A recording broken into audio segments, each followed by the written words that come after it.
여러분 안녕하세요. 자, 우리 수업이 벌써 3주차에 접어들었네요.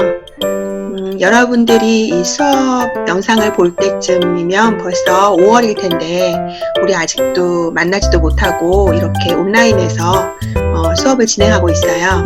점점 내용이 많아지고 어려워지기 때문에 여러분들 최대한 좀 집중해서 수업에 참여해야 할 것 같아요.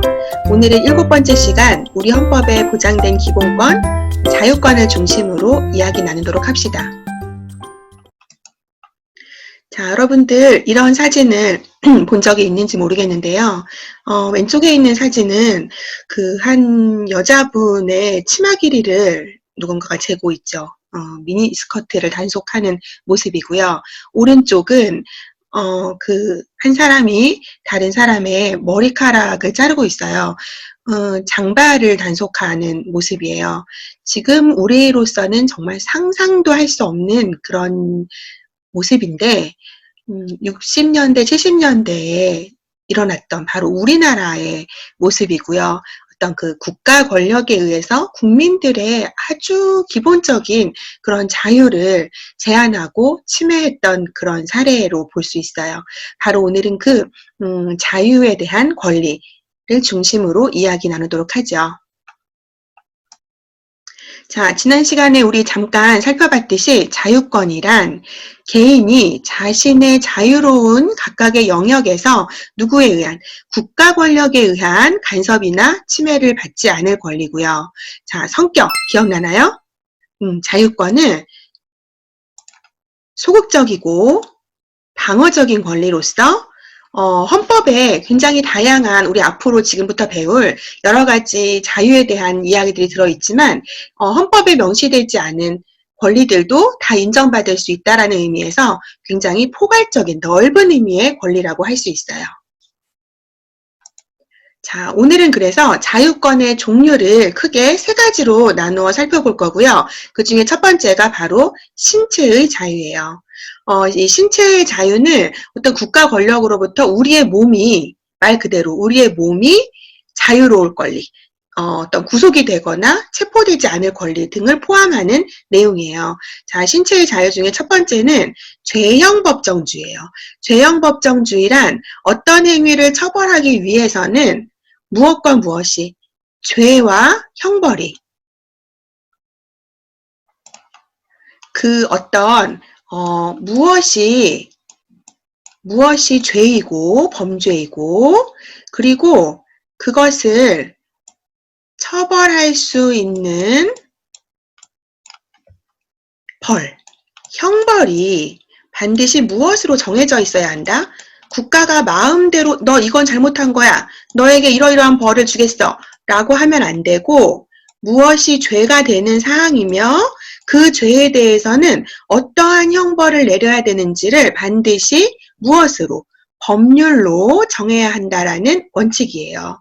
법률, 국회가 만든다 했어요. 자, 그렇게 법률로 범죄와 형벌의 종류가, 내용이 정해져 있어야 한다는 원칙, 그게 바로 죄형 법정주의예요. 두 번째는 적법 절차의 원리예요. 국가 권력에 의해서 이루어지는 국민의 자유와 권리에 대한 침해는 역시 반드시 무엇에 따라서? 법률에 따라서 정당한 절차에 의해서 이루어져야 한다는 원리가 적법 절차의 원리예요. 세 번째, 고문. 고문은 금지되며 우리는 묵비권을 갖는다. 묵비권, 말하지 않을 수 있는 권리죠. 그렇죠? 어떤 피해자나 피고인이 수사 과정에서 어떤 신문을 받게 됐을 때 그것에 대한 진술을 거부할 수 있는 권리를 묵비권이라고 하죠. 자, 네 번째는 영장제도예요. 국가기관에서 개인의 신체나 재산에 관해서 체포하거나 신체를 구속해 데려가는 거죠. 그렇죠? 구금, 구치소에 가두거나 그리고 어떤 물건을 압수하거나 수색, 찾는 거죠. 그렇죠? 그렇게 하려면 반드시 법관이 발부한 영장에 의하도록 해야 한다. 법관이 발부한 영장에 의해야 한다. 선생님이 글씨를 예로 쓰기가 힘들어서 원래 그 국어 우리가 한글을 쓸 때 하는 순서를 좀 어기고 있어요. 여러분 그 부분은 좀 이해를 해주시기 바라고요. 자, 이 국가기관은 검찰, 행정부에 속하는 그 국가기관에서 개인의 신체나 재산에 대해서 체포 구금 등을 할 때는 사법부가 발부한 사법부의 법관이 발부한 영장에 의해서 해야 한다는 것이 영장제도예요. 갑자기 우리 집에 누가 불쑥 찾아와서 자기네가 경찰이라고 하면서 나를 데려가려고 해요. 그럴 때 여러분 당황하지 말고 이렇게 얘기해야 돼요. 지금 당신은 영장을 가지고 왔느냐? 나를 함부로 데려갈 수 없다. 이렇게 주장할 수 있어요. 왜냐하면 어떤 그런 자유권에 대한 제한은 영장에 의해서 해야 되기 때문이에요. 그리고 우리는 법에 대해 잘 모르잖아요. 그렇기 때문에 어떤 변호인의 도움을 받을 권리가 있어요. 변호인의 조력을 받을 권리. 자, 6번째. 구속적부심사제. 나에 대한 구속이 적합한 것인지 부적합한 것인지에 대해서 심사를 받을 수 있어요. 자, 영장에 의해서 이미 내가 구속이 되었다 하더라도 그것이 법률상 옳은 것인지 아닌지에 대해서 다시 한번 누구에게? 법원에게 심사를 청구할 수 있어요. 이것이 구속적부심사제예요. 이렇게 영장제도라든지 구속적부심사제와 같은 여러 단계의 그런 제도를 둔 이유는 그만큼 우리의 신체의 자유는 중요한 것이며 국가에 의해서 함부로 침해되면 안 되기 때문에 그 중요성을 위해서 다양한 이와 같은 제도와 절차를 마련하고 있는 거죠. 자, 신체의 자유 중에 7번째는 형벌 불소급의 원칙이에요. 좀 단어가 어렵죠. 자, 우선 뜻을 보면 행위 당시의 법률에 의해서는 그 행위가 범죄가 분명히 아니었어요. 그런데 그 후에 만들어진 법에 의해서 예전에 그 행위가 범죄가 되게 됐어요. 그래도 소급해서 지난 날까지 거슬러 올라가서 처벌을 받지 않는다는 원칙이 형벌 불소급의 원칙이에요. 좀 우리 펜을 색깔을 바꿔서 살짝 얘기를 좀 더 해보도록 하죠. 자, 예를 들어서 예를 한 가지 들어보죠. A라는 학생이 언제라고 할까요? 4월 24일 날 친구한테 문자 하나를 받았어요.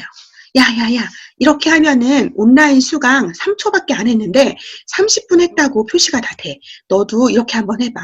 해서 편법으로 3초밖에 듣지 않았는데 마치 30분을 들은 것처럼 온라인 강의를 편법으로 막 다 수강을 했어요.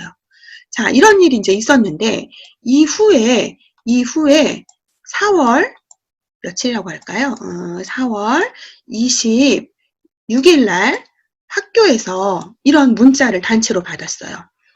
자, 지금부터 편법을 써서 30분짜리 강의를 3초 만에 듣고선 마치 다 들은 것처럼 이렇게 편법을 쓰면은 이 학생들은 출석을 하지 않은 것으로 결석으로 처리하고 나중에 개학한 다음에 어떤 그런 학교에서 규칙을 어긴 거에 대해서 뭔가 평가에 반영하겠다. 자, 이런 얘기가 나왔어요. 이런 공지가 떴어요.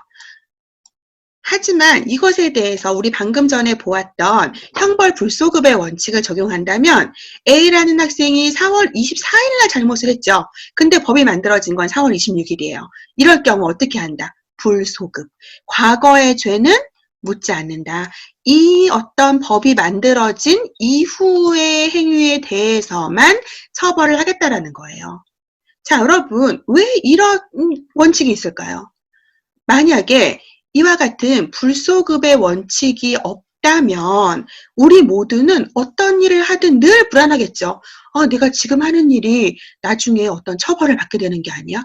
만약에 예를 들어서 나중에 학교 복도에서 침을 뱉는 학생은 무기징역에 처한다.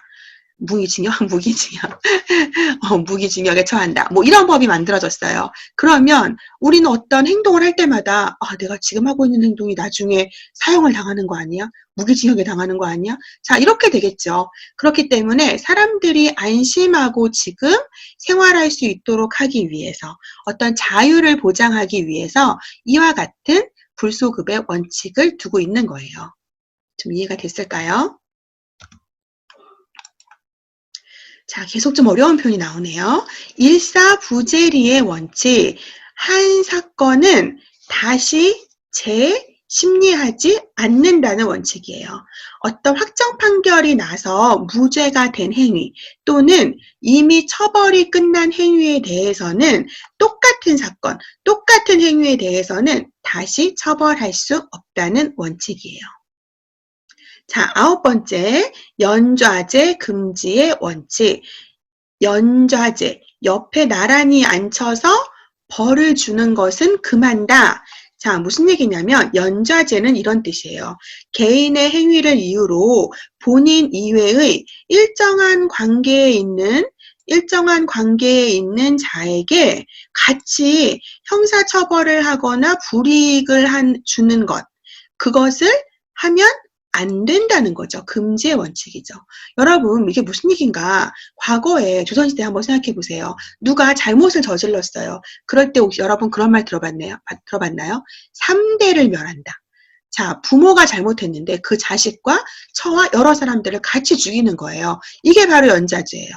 하지만 그 죄는 그 죄를 저지른 사람에게만 해당된 것이기 때문에 본인 이외의 가족과 관련 있는 자들과는 상관이 없죠. 그래서 연좌죄를 금지한다는 원칙이에요. 자, 첫 번째는 우리 신체의 자유에 대해 살펴봤고요. 두 번째 볼 것은 정신적 자유예요.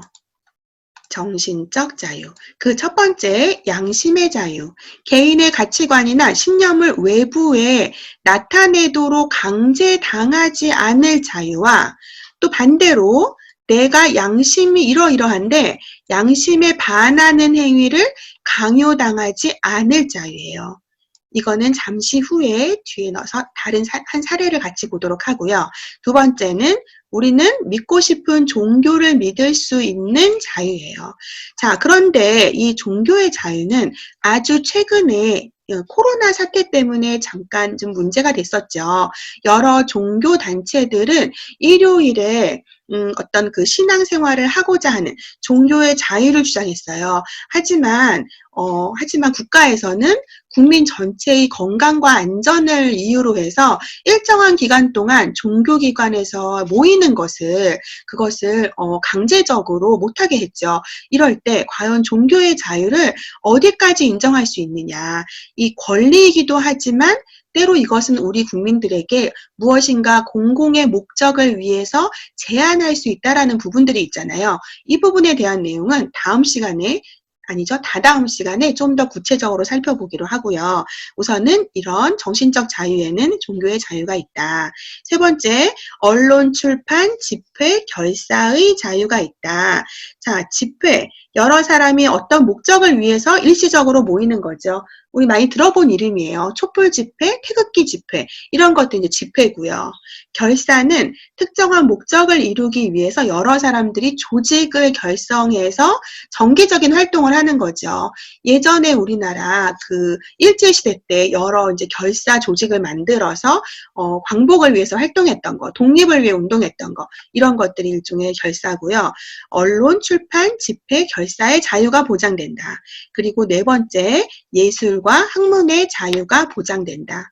앞에 이 종교의 자유 이야기하면서 언급했듯이 이 예술의 자유도 어디까지가 자유로 볼 것인가에 대한 논란이 끊임없이 있어요. 이런 이야기들도 다다음 시간에 좀 더 다뤄보도록 하죠. 자, 조금 아까 보았던 그 양심의 자유와 관련되는 두 가지 판례고요. 재밌는 사실이 하나 있어요. 하나는 2005년도 기사고 하나는 2018년도 기사거든요. 둘 다 양심을 이유로 해서 병역을 거부한 내용이에요. 자, 양심의 자유를 바탕으로 병역 의무를 거부한 것에 대해서 2005년도에는 이렇게 나왔어요. 자, 국방 병역의 의무 부담을 통해서 국가의 안전보장이 확보되어야만 양심의 자유를 비롯한 우리의 행복 추구권이 보장될 수 있기 때문에 무엇이? 종교 양심의 자유라는 것이 국방 병역의 의무보다 우월한 가치라고 할 수 없다. 즉 무엇이? 병역의 의무가 양심의 자유보다 중요하다는 판결이죠. 그렇죠? 자, 하지만 2018년도는 좀 바뀌었어요. 대법원 전원합의체는 2004년 판례를 변경하여 무엇을? 양심적인 병역 거부는 병역법에서 인정하는 정당한 사유다. 즉 무엇이다? 양심적 병역 거부를 병역법에서 인정하는 의무보다 크다고 본 거죠. 양심의 자유를 의무보다 크다고 본 사례예요. 우리의 시대가 바뀌면서 뭔가 그런 판결과 전체적인 생각과 기준이 바뀌었다라는 것을 보여주는 한 사례네요.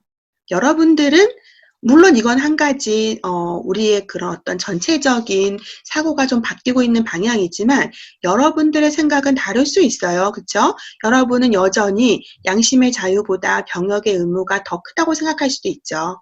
여러분의 입장은 어떤지 궁금하네요. 수업 시간이었으면 이와 같은 이야기들을 좀 더 자유롭게 같이 나눌 수 있었을 텐데 여전히 좀 안타깝다는 생각이 들어요. 자, 세 번째는 사회경제적 자유예요. 사회경제적 자유 중에 첫 번째, 거주 이전의 자유. 내가 살고 싶은 곳에 살고 이사 가고 싶을 때 이사할 수 있죠. 자, 너무나 당연한 이야기 같지만 아직도 여러 나라에서는 이것이 자유롭지 않고 어떤 지역에 살 수 있는 사람들이 약간 특권처럼 정해져 있다고 해요. 그렇기 때문에 이것도 하나의 이제 자유에 속하는 권리고요. 이 거주 이전의 자유에는 우리가 이민을 가서 다른 나라로 자유롭게 이민을 가서 살 수 있는 자유까지도 포함돼요. 두 번째, 직업 선택의 자유. 우리는 원하는 직업을 선택해서 가질 수 있는 자유가 있죠. 다만 이것도 공공의 이익과 관련되는 부분이 있어요. 예를 들면 여러분들 중에 누군가가 슬기로운 의사생활을 보다가 와 진짜 멋져 보인다. 나 무조건 의사 될래. 이건 아니죠. 어떤 그 국민들의 사람들의 생명을 다루는 굉장히 중요한 일을 하는 것이기 때문에 이런 것에 대해서는 뭔가 그 자격증이나 자격이 필요하잖아요. 그래서 공익을 위한 자격이 필요한 경우들이 있어요. 하지만 이제 일반적으로 우선적으로는 모든 사람은 원하는 직업 선택의 자유를 갖죠. 주거의 자유는 법률에 따르지 않고는 어떤 사람이라도 그 주거에 함부로 침입, 수색, 압수를 당하지 않을 권리예요. 앞에 나왔죠. 이것에 대해서는 역시 영장이 필요하다고 했어요. 그래서 주거의 자유를 갖는다. 이 앞에 나와 있던 거주의 자유하고 약간 헷갈릴 수 있어요. 그렇죠? 네 번째, 우리는 사생활의 비밀과 자유를 갖는다. 그렇기 때문에 어떤 국가기관이 함부로 도청장치를 해서 나의 사생활에 대한 이야기를 함부로 몰래 듣는다거나 하는 거 안 되죠. 그렇죠? 사생활은 비밀이 보장되어야 한다. 그리고 다섯 번째, 우리는 재산권 행사의 자유를 갖는다. 자, 우리 자유권에 대한 얘기할 때 역사적으로 오래된 권리라고 하면서 시민혁명 당시에 상공업자들이 굉장히 중요하게 여겼던 권리였어요. 자기네들의 재산권을 함부로 국가가 침범하거나 아무 때나 세금이라는 이름으로 가져가지 않도록 하는 권리, 자유에 대한 권리를 굉장히 중요하게 생각했다고 하죠. 바로 그 재산권, 나의 재산권은 나의 것이기 때문에 내가 마음대로 하고 가질 수 있는 권리예요. 물론 얘도 자유이기만 한 건 아니고요. 뒤에 얘를 적절하게 사용해야 하는 의무에 대한 얘기가 다시 한번 나올 예정입니다. 자, 오늘 우리는 우리 헌법에 보장된 기본권 중에 자유권 3가지 종류를 살펴봤어요. 이제 퀴즈를 풀고 텍스트에 제시된 링크에 들어가서 과제를 해결한 뒤에 제출해 주시기 바랍니다. 제출이 끝나야 출석으로 인정이 돼요. 다음 시간에는 나머지 기본권들에 대해서 사회권이라든지 청구권이라든지 참정권 등에 대해서 학습하도록 할게요. 수업 내용 중 일부를 무단 캡처해서 배포하거나 전송할 경우 저작권 침해 또는 초상권 침해에 해당할 수 있기 때문에 주의하기 바랍니다. 자, 오늘도 수고 많이 했습니다.